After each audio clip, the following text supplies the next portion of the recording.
Her true story from California old woman broken heart. My son texted, "You won't be joining us. My wife prefers to keep the wedding small." Linda Harper read the message 3 times before it finally sank in. Her son had sent it at 9:12 p.m. No phone call, no explanation, just a text. "Mom, you won't be joining us for the wedding. Emily prefers to keep the guest list small." Linda sat quietly on the couch in her small California home, the phone trembling slightly in her hands. Small, her son was getting married, and she wasn't invited. For a long time, she stared at the message, waiting for the second text that would explain everything. It never came. Linda had raised Michael alone after his father passed away. When he was 10, she worked 2 jobs for years, mornings at a dental clinic and evenings managing a grocery store. There were nights she barely slept, but Michael always had school clothes, birthday cakes, and the chance to attend college. When he graduated from UC Davis, Linda cried harder than anyone in the audience. "My son did it," she kept telling everyone. And Michael never forgot those sacrifices. At least, not at first. Things started changing when he met Emily. Emily came from a wealthy family in Los Angeles. Her parents owned several tech companies and lived in a gated community in Beverly Hills. Linda tried to welcome her. She brought homemade dinners whenever they visited. She tried to make conversation about Emily's work, her hobbies, anything that might help them connect. But Emily was always polite in a very distant way. Comments started appearing. "Oh, you still work at the clinic? That must be tiring. You live in that house alone." The words sounded harmless, but the tone wasn't. Then the engagement happened. Linda was excited beyond words. She immediately began saving money for a wedding gift and even started looking at dresses. But the invitation never arrived. Instead, that text message did. The next morning, Linda called Michael. He answered quickly. "Hey, Mom." "Michael," she said gently, "I got your message." There was a pause. "Yeah, I just wanted to make sure I understood." Another pause.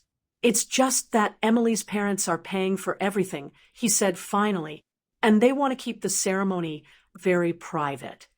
"Private?" Linda whispered. "Only close family and business partners." Linda felt her chest tighten. "I'm your mother." "I know," Michael said quickly, "but Emily thinks it might be awkward." Awkward. Linda looked around her quiet house, the same house where Michael had learned to ride a bike in the driveway, the same kitchen where she had helped him study for exams late into the night. "You mean," she said slowly, "that I don't fit in with their guests?" Michael didn't answer. Silence said enough. Finally, Linda took a slow breath. "It's your wedding," she said calmly. "You should do what makes you happy." Relief washed through Michael's voice. "Thanks for understanding, Mom." But what happened on the day of that wedding in Beverly Hills was something no one at that luxury ceremony expected. Not even Michael. The wedding took place at a luxury estate in Beverly Hills. White roses covered the garden arches. Crystal lights hung from tall palm trees, and waiters in black suits carried trays of champagne among the guests. Everything looked perfect.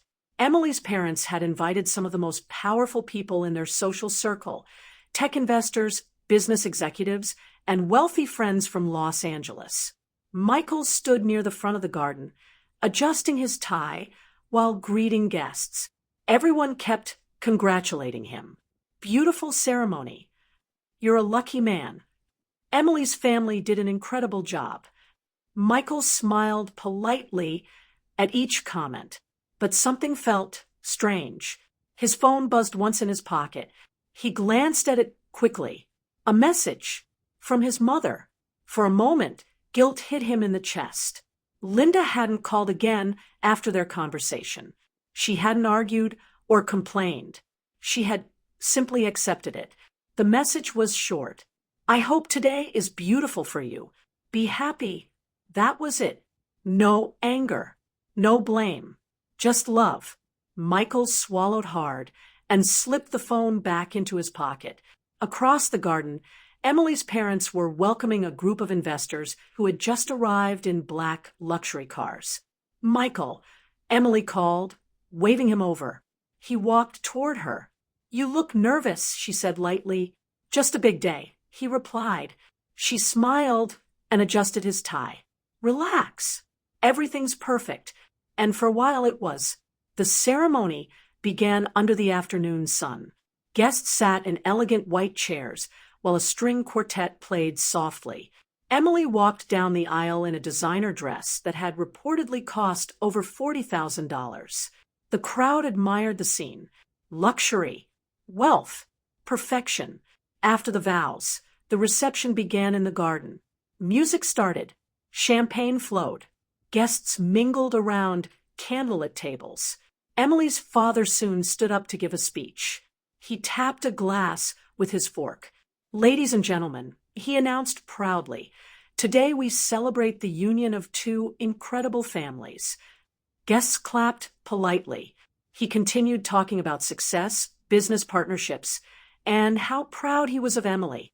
Then he turned toward Michael. And of course, we welcome Michael into our family. More applause. But at that exact moment, something unexpected happened near the entrance of the estate. A quiet murmur spread among the guests. Some people turned their heads. Others whispered. Michael noticed the movement first. Someone had just entered the garden. It was Linda, but she wasn't wearing an old dress from her closet. She wore a simple but elegant navy suit. Her hair was neatly styled, and she walked calmly beside a tall man in a gray suit carrying a folder. Michael's heart nearly stopped. Mom. Emily frowned. Why is she here? Guests began whispering more loudly, because the man walking beside Linda wasn't just anyone. Several investors recognized him immediately. He was Richard Halston, one of California's most respected venture capital attorneys. Emily's father noticed him too. His confident smile faded instantly. Richard Halston rarely attended social events. He handled billion-dollar deals. What was he doing at this wedding? Michael stepped forward, confused. Mom, what's going on? Linda smiled softly. Don't worry, she said. I'm not here to interrupt. She turned to Richard. Please. Richard opened the folder and calmly addressed the crowd. Good afternoon, he said. I apologize for the unexpected interruption, but Mrs. Harper asked me to deliver something important today. Emily's father stepped forward quickly. Excuse me, this is a private event. Richard nodded politely. Yes, and this will only take a moment. He looked at Michael. Your mother asked me to deliver this document to you personally. Michael accepted the envelope slowly. What is it? Linda answered before the lawyer could. It's something your father left behind. Michael froze. My dad. Linda nodded gently. You were too young to remember, but before he passed away, he started a small investment. Michael stared at the envelope, and Linda smiled. I continued it. Emily crossed her arms impatiently. Can someone explain what's happening? Richard Halston did. Inside that